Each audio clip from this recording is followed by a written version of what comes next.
আসসালামু আলাইকুম, কেমন আছেন আমার প্রিয় আপু ভাইয়ারা?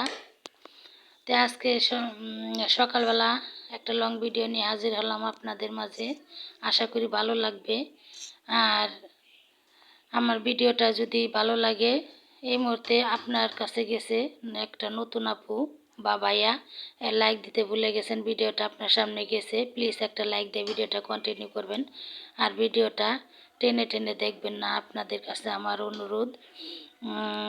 আমি সবার ভিডিও ফুল ওয়াচ করে দেই, এভাবে আপনারাও করে দিবেন। তে আর আমার অনেক বন্ধুরা চলে গেছে, প্লিজ আপনারা পাশে থাকবেন, একটু দেরি হলে চলে যান, এটা ঠিক না। ইউটিউবে আমরা যারা কাজ করি সবাই সবার পাশে থাকবো ইনশাল্লাহ, একা এগিয়ে যাওয়া সম্ভব না। আর আপনারা যদি আমার পাশে থাকেন, আমার একটু পথ চলতে সহজ হবে, আমিও একটু এগিয়ে যেতে পারবো। আর আমার ভিডিওটা ভালো লাগলে সাবস্ক্রাইব করে বন্ধু হয়ে আমার পাশে থাকবেন, আমি ইনশাল্লাহ ওই সূত্র ধরে আপনার পরিবারে চলে যাব। আজকে আমি গুঁড়া মাছ রান্না করতেছি। এই যে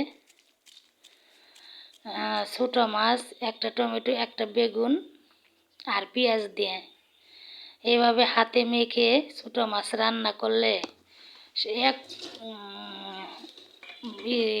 ভাজি দিয়েই এক তরকারি দিয়ে ভাত খাওয়া যায় 2 প্লেট। খুব মজা হয়েছিল তরকারিটা। আমার কাছে অনেক ভালো লাগছিল। এইভাবে রান্না করে খেয়ে দেখবেন, হাতে মাইকে ছোটো মাছ, খুব মজা। আসলে অনেক আপুরা তো আমার চেয়ে আরও সুন্দর সুন্দর রান্না করে, জানি না আমার রান্নাগুলো কেমন দেখায়। আপুদের রান্না দেখি অনেক আপুদের আমার ভালো লাগে। তে ভালো লাগলে, যদি ভালো লাগে আমার ভিডিওটা, আমার পাশে থেকে যেতে পারেন। আর আপনাদের উৎসাহ জাগলে আমার একটু ভিডিও করতে উৎসাহ জাগবে। আপনারা যদি আমার ভিডিওটা দেখেন, আমার একটু উৎসাহ জাগবো ভিডিও করার জন্য। সরি, আমার কথাতে যদি কারো ভুল ত্রুটি হয়ে থাকে, আমাকে আপনারা ক্ষমা দৃষ্টিতে দেখবেন। অনেক সময় অনেক বক বক করলাম, ভুল হয়ে থাকলে সবাই মাফ করে দিবেন। এই যে তরকারিটা দেন, হাতে মাখা ছোটো মাছের চচ্চড়ি। এইভাবে হাতে মাখা ছোটো মাছের চচ্চড়ি সেই স্বাদ। রান্না করে খেয়ে দেখবেন, এক তরকারি দিয়ে 2 প্লেট ভাত চেটে পুটে খাওয়া যাবে।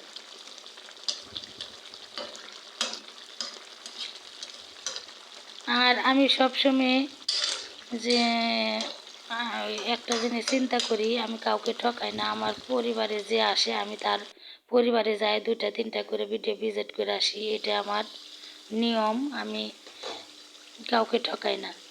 আর আমরা ইউটিউবে আসছি, অনেকে অনেক আশা করে, আল্লাহ যেন সবার আশা পূর্ণ করে। ইউটিউবে তো অনেক সুযোগ সুবিধা দিছে মেয়ে মানুষদের, মহিলাদের ঘরে বসে ভিডিও দিয়ে ইনকাম করা যায়।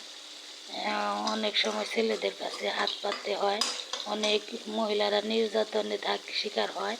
ইউটিউবে কাজ করে অনেকেই ভালো চলতেছে, ভালোভাবে ফ্যামিলি নিয়ে থাকতেছে। তে ইউটিউবের উপরের কর্মকর্তাদেরকে আমার অসংখ্য অসংখ্য ধন্যবাদ, হাজার হাজার সালাম ইউটিউব ভাইয়াদের, অনেক সুযোগ সুবিধা দেওয়ার জন্য আমাদের মহিলাদের। সবাই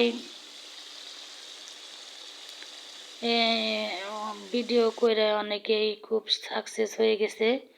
আর আমি সকালবেলা তরকারিটা বসায় একটা ডিম সিদ্ধ করছিলাম, ডিমটাই যে খেয়ে নিলাম, কারণ এখন তো আর ভাত খাবো না, তরকারি রান্না করে রেখে দিলাম। আর আমি ডিম খাই হইলো লবণ দিয়ে। এমনিতে ডিম আমার ভালো লাগে না, আমি লবণ দিয়ে ডিম খাই। তরকারিটা বসাইয়া তারপরে তরকারি প্রায় হয়েও গেছে, বললাম এই শুটে ডিমটা চুলায় খাইয়া তারপরে কাজ করি। কাজ কাম শেষ করে তারপরে 1-2 ঘন্টা পরে হইলো ভাত খাবো আর কি। ভাত এক চুটে দুপুরেই খাবো, সকালে আমি ভাত বেশি খাই না। তো এই যে দুপুর হয়ে গেছে, এই যে সেই ছোটো মাছ চচ্চড়ি দিয়ে ভাত খাইতেছি। কে কে খাবেন সবার দাওয়াত রইল আমার বাসায়। আমার বাসায় সবার দাওয়াত রইল ছোটো মাছের চচ্চড়ির দাওয়াত। যাই হোক, অনেক কথা বললাম, ভুল ত্রুটি হয়ে থাকলে মাপ করে দিবেন, সবাই ক্ষমা দৃষ্টিতে দেখবেন, সবাই ভালো থাকবেন। আল্লাহ হাফেজ।